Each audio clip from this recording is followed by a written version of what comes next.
convidado de hoje é gerente de projetos, palestrante e um profissional muito experiente. Em 2009, ele recebeu das mãos do presidente do PMI Global e do Ricardo Viana Vargas o prêmio que pode ser comparado ao Oscar do gerenciamento de projetos. Estou falando do Peter Mello, o meu primeiro entrevistado no canal A Procura do Projeto Perfeito. Vamos conferir?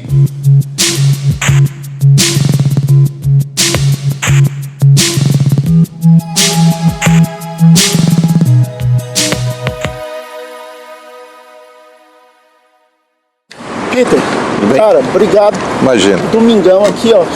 Dia de sol. Muito obrigado por estar aqui no primeiro episódio do A Procura do Projeto Perfeito. Legal. Vi a proposta, achei um barato. É muito bom poder participar aí. Cara, em 2009 você recebeu um prêmio do PMI por excelência em gerenciamento de projetos. Explica mais ou menos como é que foi esse prêmio, por que você recebeu esse prêmio. Olha, esse prêmio de excelência que foi batizado em nome do Eric Jennett, né, que é o fundador do PMI, o membro número 1 e tal, é um prêmio individual, ele é a partir de uma proposta de alguém, né, alguém te faz uma recomendação, outras pessoas vão validar aquela recomendação e tal, e então você pode ganhar aquele prêmio. É interessante porque são mais de 200 mil associados, e nesse processo de tantos associados, de tantas pessoas, né, podendo ser, no mundo inteiro, né, você ser escolhido, né, esse prêmio é dado para uma pessoa todo ano, tem 10, 15 pessoas que já receberam esse prêmio, então é legal para você dizer assim, poxa, o trabalho que eu vinha fazendo apareceu, outras pessoas se interessaram, validaram aquilo e te convidaram para o prêmio. Então, foi bacana porque foi um reconhecimento de um esforço de entender o que era a boa prática vindo do mundo para a gente absorvê-la no Brasil. É tipo o Oscar, assim, do gerenciamento de projetos. Olha, talvez, né? E me abriu um panorama internacional, ou seja, depois do prêmio eu tive, por exemplo, um convite para ir à Grécia fazer uma apresentação sobre gestão de projetos do Brasil. Inclusive, né? Você recebeu da mão do presidente do PMI da época e do Ricardo Viana Vargas, né? Isso, que foi a minha oportunidade para conhecer o presidente, né? O Vargas já conhecia, ele tinha me apoiado no processo de começar esse curso gratuito, eu usava os fluxos de processo dele no meu material ilustrativo, eu fiz uma edição eletrônica daquele material e ganhei bastante divulgação porque a marca Vargas estava junto, né?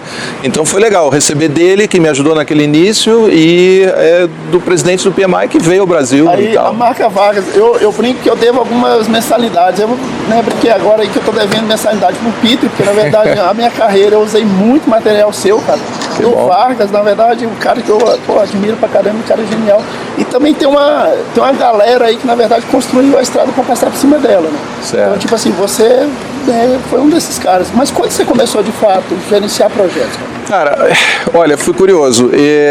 Eu sempre tive uma paixão pela área de tecnologia e em casa a percepção do meu pai era de que aquilo não era bem uma profissão, não era para levar a sério, tinha aquela expectativa do médico, do engenheiro e tal.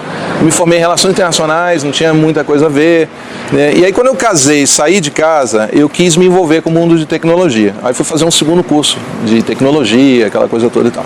E no processo de transferir meu curso para a USP em São Paulo, buscar uma valorização na área de TI numa grande cidade, eu tive um convite para trabalhar numa empresa. E essa empresa, que é uma das precursoras no Brasil de implantação de CMMI, boas práticas em projeto, configuração de software, qualidade, aquela coisa toda, era um grupo assim, realmente sapiens na coisa e tal, etc. Eu fui chamado, tive a oportunidade de entrar na área comercial deles. E eles tinham uma bateria de treinamentos tão intensa que eu acabei não concluindo aquela parte de informática na USP e me envolvi com os cursos deles. E um dos primeiros cursos que eu fiz foi gerenciamento de projetos. Aí eu achei muito legal, já usei aquilo para fazer uma proposta de trabalho na área comercial, aí ganhei a possibilidade de crescer na empresa, virei gerente de canais para o Brasil inteiro a partir desse projeto que eu desenvolvi, né? Mas com aquele desejo de migrar para a área técnica.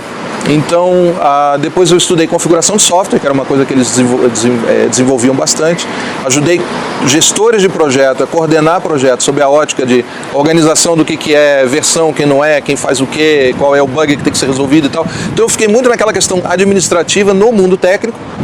E aí fui acariciado pelos gerentes que disseram, pô, vem aqui, me ajuda que você tem uma boa lógica na coisa, você, né, é organizado, você se preocupa com as coisas e tal. E a mesma empresa que me deu esse primeiro pontapé para eu trabalhar com gestão em projetos, foi quem me deu uma primeira segurada também, porque ela disse, olha, Quem vai virar gerente de projeto na empresa mesmo é só sócio.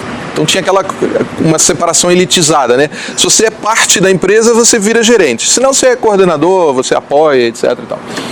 E aí, na medida que eu fui crescendo na coisa, eu sentia que era eu que estava desenvolvendo muita coisa naqueles projetos, aí eu disse, não, então eu vou procurar essa coisa em outros lugares. E aí acabei fechando a minha condição de ir trabalhar numa empresa no Paraguai, que tinha negócios na América Latina.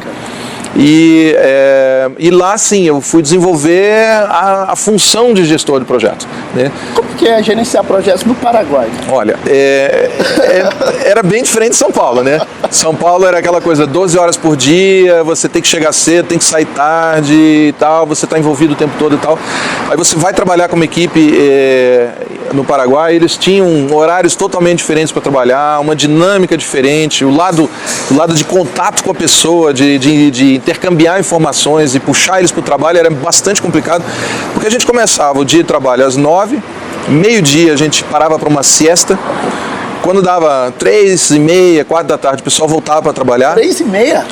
E aí ficava até às 7. Então eu tinha um dia de 6 horas para fazer acontecer coisas que na minha cabeça eu estava acostumado a fazer em 12, né?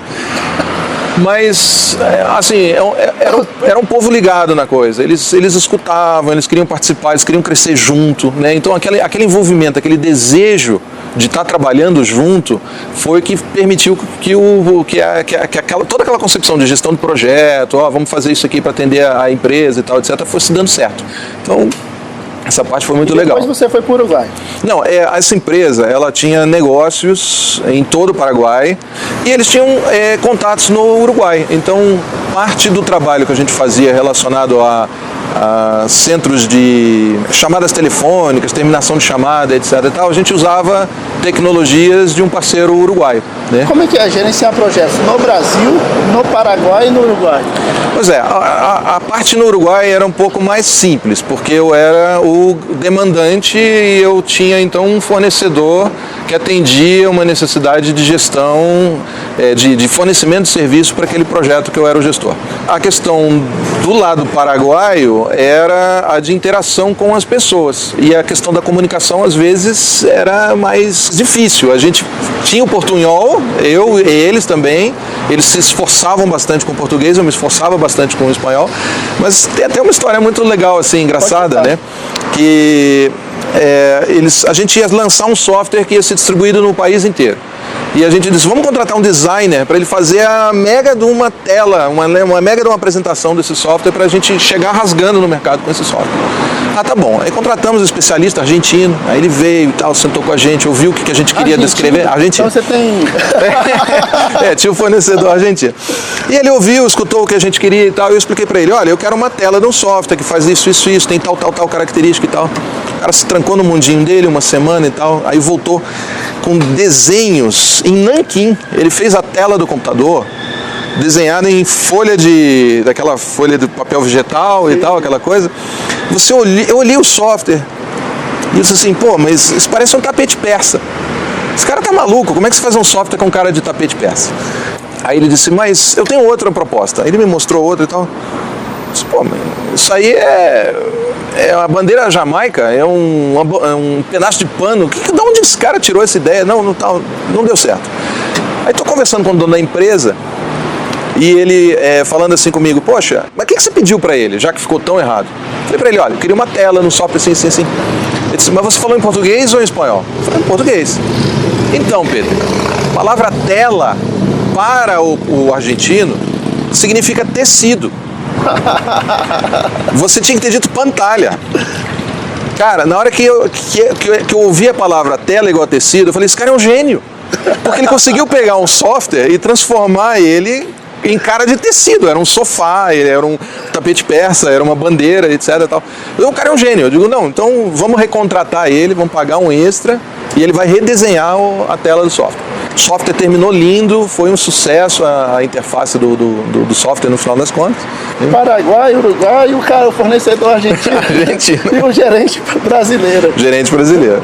Cara, assim, dos projetos que você já tocou, já gerenciou, qual foi o mais legal, assim, aquele que deu tesão, assim, diferenciado? Cara, tá no meio. Um dos projetos que eu tenho muito orgulho, foi muito legal participar, uma equipe que, assumiu o objetivo de trabalho, foi aqui em Brasília, foi com o Tribunal de Contas, foi um projeto que tinha passagem de tecnologia e conhecimento, então existia um grupo do meu projeto, a minha equipe própria, e existia uma equipe espelhada do cliente, que seguia o que a gente estava fazendo, etc. e tal. E a proposta era, desde a montagem da metodologia de trabalho, era um sistema em data warehouse, então tinha uma metodologia toda específica para ser desenvolvida, ao treinamento, passagem das atividades, né, e a entrega no produto em si. Houve um envolvimento do cliente de ponta a ponta. O diretor de tecnologia... Isso é fundamental. Exatamente. É fundamental. Mas hoje em dia o pessoal fala, não, porque o ágil é muito legal, porque você tem um Product Owner, porque o Product Owner é o cliente que vem e dá a opinião dele e tal. Pô, isso existe sempre, que o cliente tem aquele tesão, aquele desejo de participar. E esse envolvimento da diretoria, da gerência, da equipe direta de projetos, na realização desse projeto é que fez a diferença, né? Nós tínhamos uma lista de risco extremamente ampla, bastante detalhada. O pessoal fazia a graça, quem era de fora do projeto. Não, como é que você vai manter tanto risco sinalizado, tanto papel para você acompanhar esses elementos? E a gente dizia, olha, esses riscos estão distribuídos. A equipe, cada um tem um conjunto de riscos, cada um está atento aos seus indicadores, cada um quer ver o que está acontecendo e tal. E as responsabilidades estão muito claras. Então, quando tinha um problema, e o problema estava escrito, que a resolução era do cliente, o cliente se envolvia diretamente. Isso é muito bom, né? Então, o projeto, ele é a essência do nome do próprio projeto. O projeto chama-se Sinergia. O trabalho foi tão legal que ele virou um seminário que a gente apresentou para o PMI, falando de gestão colaborativa, e essa apresentação foi feita por mim e o diretor de tecnologia do tribunal. Então, foi um evento feito em parceria público-privada, né? Tinha um financiamento internacional do PNUD, tinha um envolvimento de equipes grandes, aquela coisa toda, tinha um produto muito claro para ser entregue, tinha restrições de prazo extremamente complicadas, né? Mas na sua essência tinha essa participação, esse envolvimento que deu chance da gente transformar isso num grande projeto. Peter, o nosso canal se chama A Procura do Projeto Perfeito. Eu não sei se eu vou achar esse projeto perfeito, não. Pelo menos até agora eu não vi. Mas para você, o que é o projeto perfeito? Cara, é por isso que eu gosto tanto desse projeto. Ele tem elementos fundamentais daquilo que eu considero que é um projeto perfeito. É óbvio que a gente teve suas imperfeições, né? Óbvio que a gente sempre vai ter elas. A questão de lidar com os problemas em projeto significa você ter maturidade para olhar futuros problemas e tentar antevê-los e tal, né? Fazer uma separação, né? Entre aquilo que é o dia a dia, rotina, e aquilo que pode vir a acontecer, né? E esse envolvimento com o cliente é importantíssimo e a gente teve nesse projeto. Outro ponto que eu falo muito também é o seguinte: todo projeto que atrasa um ano, ele atrasa um dia de cada vez.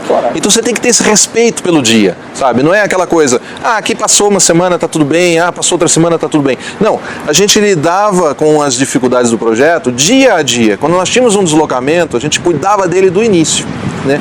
Então grande envolvimento das pessoas, participação ativa nos problemas. A equipe técnica, ela não olha só o lado técnico, ela olha o lado da comunicação e do trabalho conjunto com a equipe, né? Esses são peças grandiosas para você chegar a um projeto perfeito, né? Cara, obrigado. Tá legal? Valeu, bicho. Valeu. Muito obrigado. Mesmo. Abraços e bons projetos. Muito obrigado. Tá legal, gente. E esse foi o primeiro episódio da Procura do Projeto Perfeito. Estivemos aqui com o Peter Mello, um cara genial. Se você gostou desse vídeo, curta esse vídeo ou se inscreva no nosso canal para ver novos vídeos e visite a nossa fanpage, A Procura do Projeto Perfeito. Muito obrigado, abraços e bons projetos.